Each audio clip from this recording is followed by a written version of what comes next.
Bonjour ou bonsoir. Je suis ravie de vous retrouver pour une nouvelle série d'instants vibratoires par rapport à des photos que je vais vous partager, que ma guidance m'a fait prendre, m'a fait poser pour me montrer leur présence, me montrer qu'ils étaient à mes côtés. Pourquoi vous les partagez aujourd'hui? Parce que j'ai vécu des synchronicités que je n'ai pas encore comprises, je n'en connais pas encore l'objectif, mais me respecter, c'est pouvoir vous partager ce que je suis en train de vibrer pour montrer qu'ils sont là, qu'ils sont à nos côtés, qu'ils viennent pour nous épauler, et comme je vous l'ai déjà dit plusieurs fois, qu'ils sont aujourd'hui sur Terre, beaucoup plus proches de nous.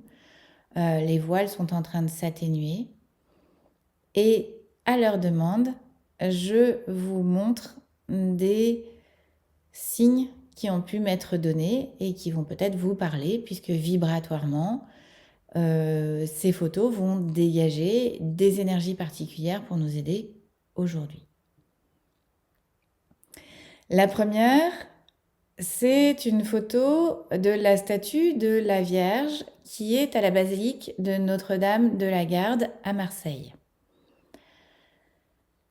Cette basilique est située sur une colline où elle domine Marseille. Vous pouvez voir Marseille à 360 degrés en tournant autour de la basilique quand vous êtes en haut.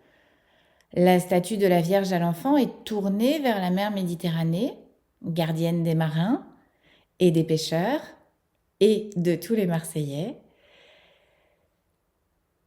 Elle est totalement dorée et d'ailleurs un chantier de rénovation est en train de démarrer actuellement.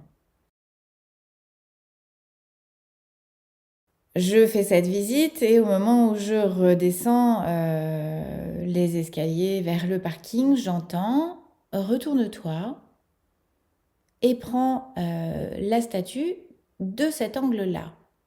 Donc je me retourne, je suis habituée à ce qu'on me demande des choses qui peuvent paraître incongrues mais qui auront du sens plus tard. Donc je m'arrête, je prends la photo, je prends plusieurs photos.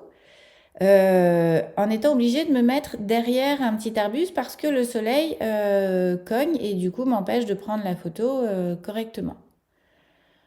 Je rejoins le groupe, j'ai pas le temps de regarder les photos et puis généralement en fait je ne le fais pas, j'y pense pas, souvent c'est quelque chose que je regarde plus tard, et parfois sans voir d'ailleurs les détails, et je continue ma visite de Marseille.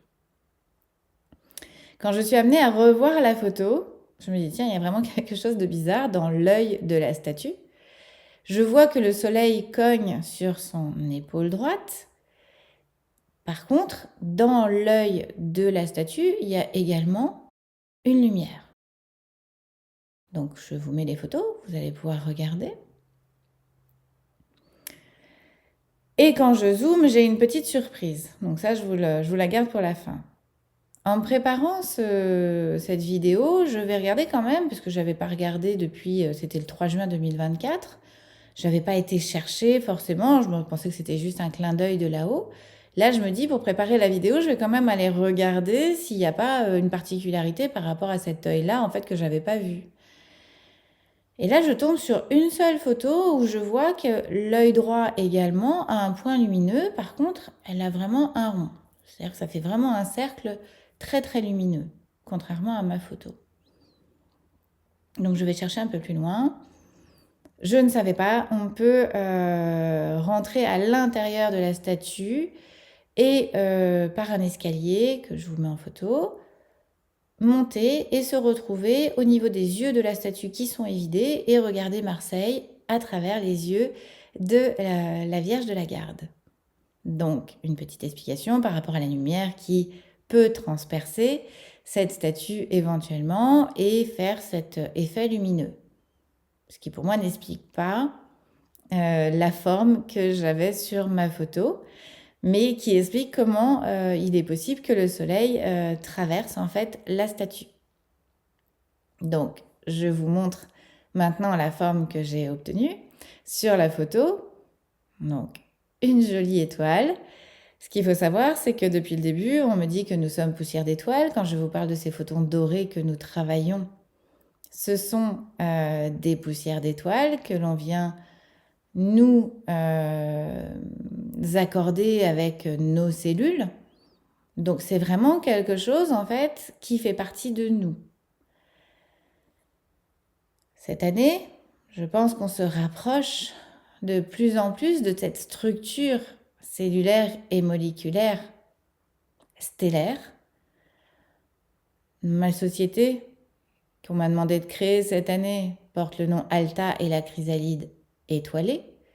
Et pourquoi cette première photo pour ce sujet? Il y a une dizaine de jours, je me suis réveillée avec comme du sang au niveau de l'œil, une petite marque. Dans la journée, on m'a dit c'est une larme de sang. Je vous expliquerai plus tard en fait sur une autre vidéo en fait à quoi ça correspondait. Et le lendemain, je me suis retrouvée, donc je n'avais plus la larme de sang ici. Par contre, j'avais une tache ici en forme d'étoile. Donc je vais vous mettre les deux étoiles l'une à côté de l'autre puisqu'on m'a demandé de les comparer hier en faisant un quart de tour sur celle qui était dans l'œil de Marie. Similitude ou pas, synchronicité ou pas, je vous le partage pour vous montrer qu'en fait, ce que j'ai pris et qui a déjà vibré au mois de juin 2024 va servir aujourd'hui pour revibrer sur le mois février 2025. Je ne sais pas pourquoi.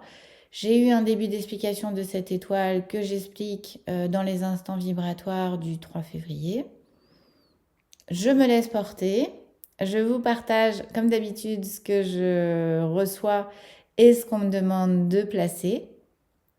Et à vous de voir si ça résonne ou pas. On me dit que à travers ces photos-là, une vibration est envoyée, un soin est envoyé. Par exemple, là, j'ai le cœur qui chauffe énormément quand je suis en train de vous parler. Donc, voilà pour ce que j'avais à vous partager sur Esprit Es-tu là?